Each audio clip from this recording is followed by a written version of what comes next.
Finally এই দেখো সেই সুদূর পেহেলগাঁও থেকে আমি সংরক্ষণ করে নিয়ে এসেছি আমার এই ড্রাই ফ্রুটস।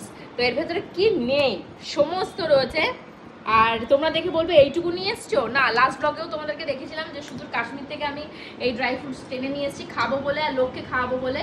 তো এই দেখো প্যাকেটের ভেতর আমি ইন্ডিভিজুয়াল ভাবে রেখে দিয়েছি, একটা দুটো তিনটে চারটে প্লাস 5টা গোবিন্দকে একটা দিয়ে এসেছি। মানে আমার দেয়ার লোকের অভাব নেই, তো আমি সবাইকে দিয়ে খেতে ভালোবাসি, তো দিয়েছি। আমার কাছে এইটুকু রয়েছে। আমি ওখান থেকে শুনে এসেছি যে আমাদের বড়বাজারে অনেক এই জিনিসটা পাওয়া যায়। আমার বড়বাজার সম্পর্কে অতটা আইডিয়া ছিল না, কারণ এই মার্কেটটা আমি যাইনি। তো আমি এটাকে ফ্রিজে সংরক্ষণ করবো। এই যে এই কর্নারটাতে রেখে দিলাম, আমার যখন ইচ্ছা হবে ওখান থেকে খাবো, একটা দুটো করে খেতে খেতে শেষ করে ফেলবো। আর এগুলো এখন মেয়েকে দিয়ে পাঠাবো সবার বাড়িতে বাড়িতে বিলি করতে। আর যার জন্য যে গিফট নিয়ে এসেছিলাম সব গিফটগুলোকে এখন দেবো। কাকে কোনটা দেবো আমি তো মানে কনফিউজ হয়ে যাচ্ছি।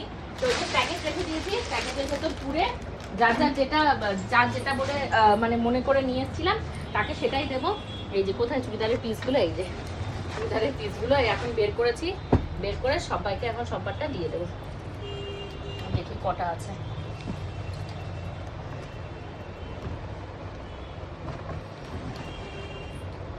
এই কটাই আছে।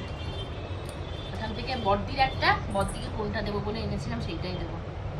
আমার জন্য আমি এই দুটো রাখছি, এই একটা কালার রাখছি আর এই একটা কালার, এই দুটো কালার আমার জন্য রাখছি। লাইট কালার ও এইটা নয়, কোনটা নেবো আমি এবার কনফিউজ। এই হয় মানে নিজের জন্য যখন রাখতে হয় কোনটা ছেড়ে কোনটা নেবো।